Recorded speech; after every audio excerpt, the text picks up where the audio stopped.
In the glittering age of Hollywood's golden years, few faces shone brighter than Rock Hudson. He was tall, handsome, and carried himself with a quiet confidence that made millions believe in the idea of the perfect man. His films were filled with laughter, romance, and charm, the kind of stories that made people forget how fragile fame could be. But behind the camera's glow, Hudson's life was far from the silver screen's perfection.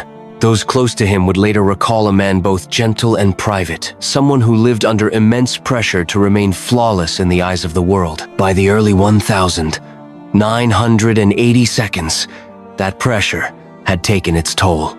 His once commanding presence began to fade.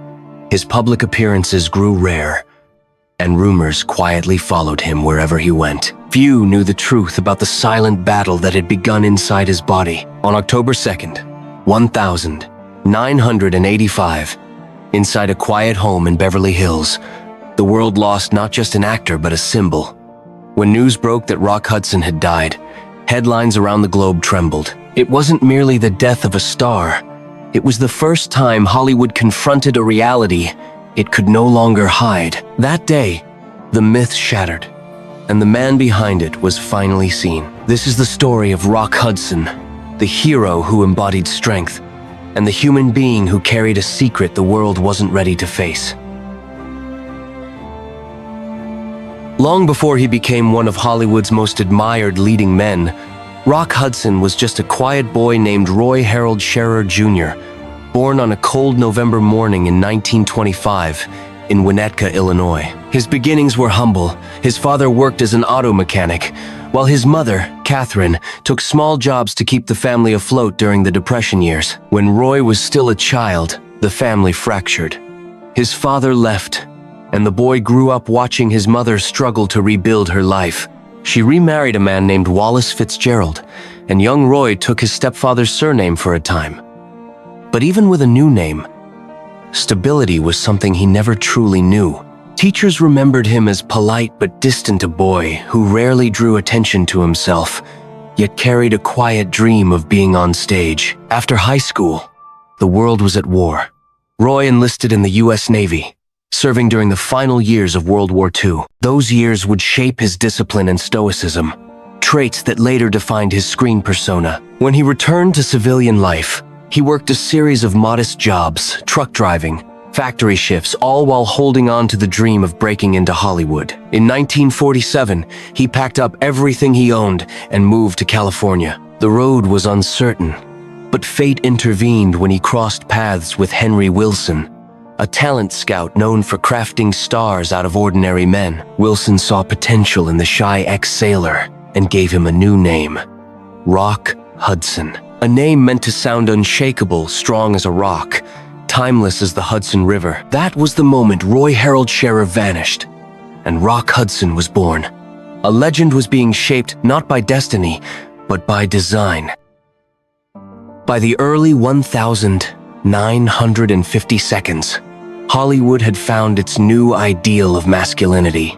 The camera adored Rock Hudson, his height, his voice, the calm confidence in his eyes. He embodied the dream that every studio wanted to sell: charm without arrogance, strength without cruelty, and a kind of classic beauty that made audiences believe in love again. His breakthrough came with Magnificent Obsession, 1954, a sweeping melodrama that transformed him from a contract player into a bona fide star. Critics praised his emotional depth, and audiences were drawn to the sincerity that radiated from the screen. Then came All That Heaven Allows, 1955, where his chemistry with Jane Wyman made the film an instant classic, a story of forbidden love that mirrored, in ways the world didn't yet understand, the quiet tension in Hudson's own life. But it was Giant, 1956, that solidified his legend. Acting alongside Elizabeth Taylor and James Dean, he delivered a performance that earned him an Academy Award nomination and a permanent place among Hollywood's elite. He wasn't just a matinee idol anymore, he was an actor with range, grace, and emotional power. Throughout the late 1950 seconds and into the 1960 seconds, Hudson became one of the most bankable names in cinema. His collaborations with Doris Day Pillow Talk, Lover Come Back, Send Me No Flowers define the era's romantic comedies. Together, they made audiences laugh, dream, and believe in happy endings. Yet behind the laughter and the polished image, Hudson carried the burden of perfection. The studio system demanded that every public appearance, every interview, every smile fit the mold of the ideal American man. There was no room for flaws, doubts, or human fragility. And so, while the world fell in love with Rock Hudson, the man himself quietly faded further into the image he was required to uphold. By the time he became the highest-paid star at Universal Pictures, he had mastered the art of being adored and the loneliness that came with it. At the height of his fame, Rock Hudson's life appeared effortless. His smile graced magazine covers, his name lit up marquees from Los Angeles to London, and fans lined the streets just to catch a glimpse of him. Yet inside, the reality was far more fragile.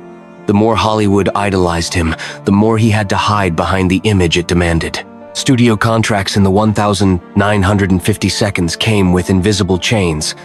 Actors were told what to say, how to act, and whom to be seen with. For Hudson, every handshake, every photograph, every whispered rumor mattered. The man who seemed so confident on screen lived under a constant fear of imperfection, that if the world saw even a crack, everything he had built would collapse. He played the roles the public adored: the faithful husband, the devoted lover, the unshakable hero.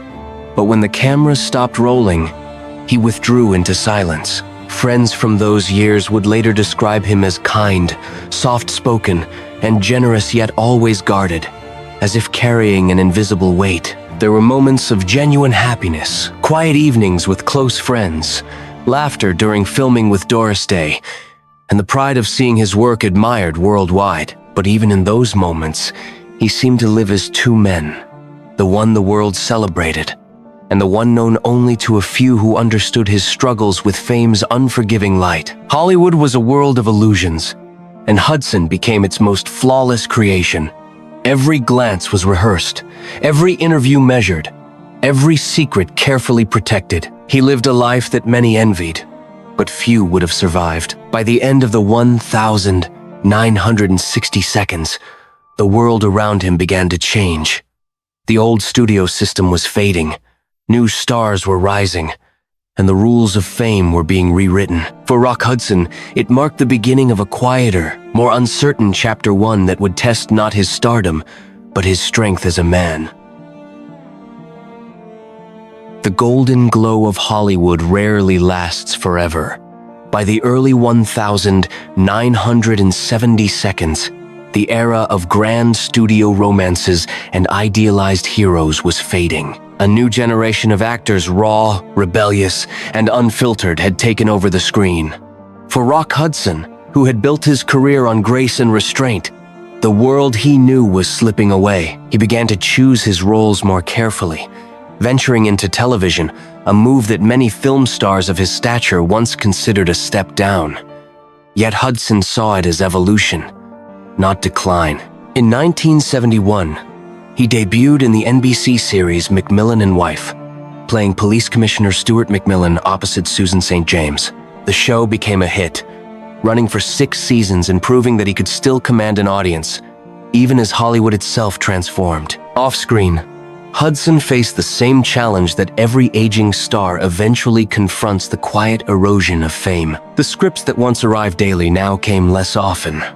The leading man roles went to younger faces, and though he accepted these changes with humility, friends noticed the melancholy in his eyes, a man who had lived for the camera now watching it drift away. Still, he never lost his professionalism. On set, he was known for his punctuality, his patience, and his unwavering kindness toward younger actors. He carried himself with the dignity of an old-world star, never complaining, never demanding sympathy. By the early 1,980 seconds, Hudson's health began to falter, though he kept the truth close. He took on smaller parts, including a memorable appearance in the primetime series Dynasty in 1984, which introduced him to an entirely new audience. Behind the scenes, however, he struggled with exhaustion, weight loss, and recurring illness signs that something far more serious was taking hold. He continued to work, determined to keep his promise to himself that if he ever left the stage, it would be standing tall, not defeated. But fate had already written a different final act for Rock Hudson, one that no script could soften. In the winter of 1984, while filming in Paris, Rock Hudson began to feel an unshakable fatigue. The man once defined by his strength could barely complete a scene without pausing to catch his breath. Doctors ordered tests, and what they discovered was something few in Hollywood had ever heard of: a disease so mysterious that it carried both fear and silence. AIDS. At that time, the illness was still cloaked in stigma. Very little was understood, and even less was spoken publicly. For Hudson, the diagnosis was both a private nightmare and a public impossibility. He withdrew from the spotlight, canceling appearances, avoiding interviews, and quietly seeking treatment. Only a small circle of friends knew the truth. To the rest of the world, he was simply unwell. In July 1985, while in Paris for a charity event hosted by his longtime friend Doris Day, Hudson collapsed. The world watched as he appeared gaunt and frail, his voice soft but determined. When he was flown back to Los Angeles, the truth could no longer be hidden. On July 25th, 1985, his publicist released a statement confirming that Rock Hudson was battling AIDS. The announcement stunned the world. Headlines spread across continents, and television anchors spoke his name with disbelief. For the first time, the disease had a face not of a stranger, but of one of Hollywood's most beloved stars. The effect was immediate. Donations to research organizations surged, and the conversation about compassion and understanding began to shift. While some reacted with fear, many others responded with sympathy and courage. Fellow actors reached out, offering quiet support. Among them was Elizabeth Taylor, who would later dedicate much of her life to AIDS awareness, inspired by Hudson's bravery. Though his body weakened, Hudson's spirit remained calm. In one of his final interviews, when asked about how he wished to be remembered, he said softly, "As someone who tried." It was a simple answer from a man who had spent a lifetime carrying the weight of perfection and now, at last, had nothing left to hide.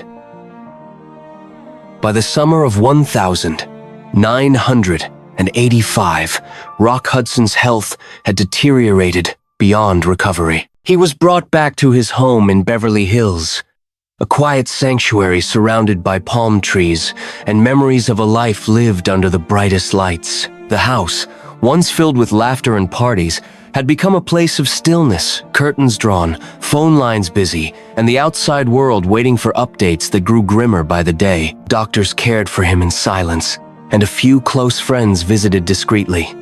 Those who saw him said he remained gentle and polite, even in his frailest moments. Though he had lost much of his strength, he still smiled when fans sent letters, often dictating short thank you notes to be mailed back. Outside, the media gathered along the sidewalk, waiting for news, some hoping for a miracle, others bracing for the inevitable. Hudson's final weeks were marked by reflection more than regret.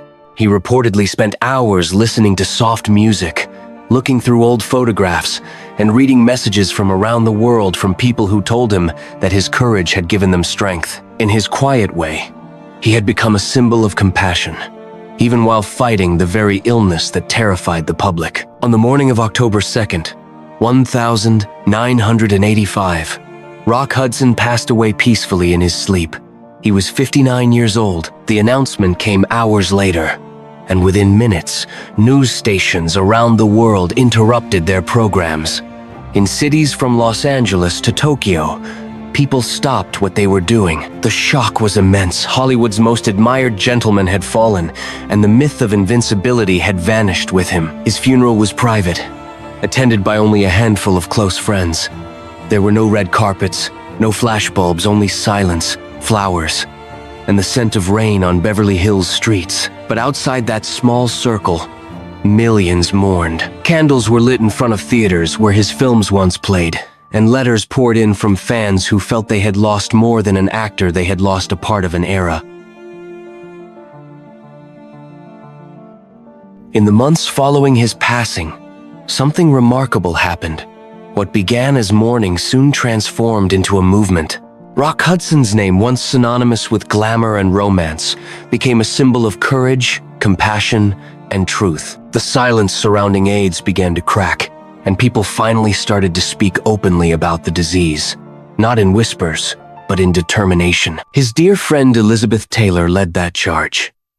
Using her fame and influence, she helped establish the American Foundation for AIDS Research, AMFAR, in 1985, directly inspired by Hudson's struggle. Her work would go on to raise hundreds of millions of dollars for research and support, changing the global fight against the epidemic. Many have said that without Rock Hudson, the movement might have come years too late. Hollywood, too, began to change.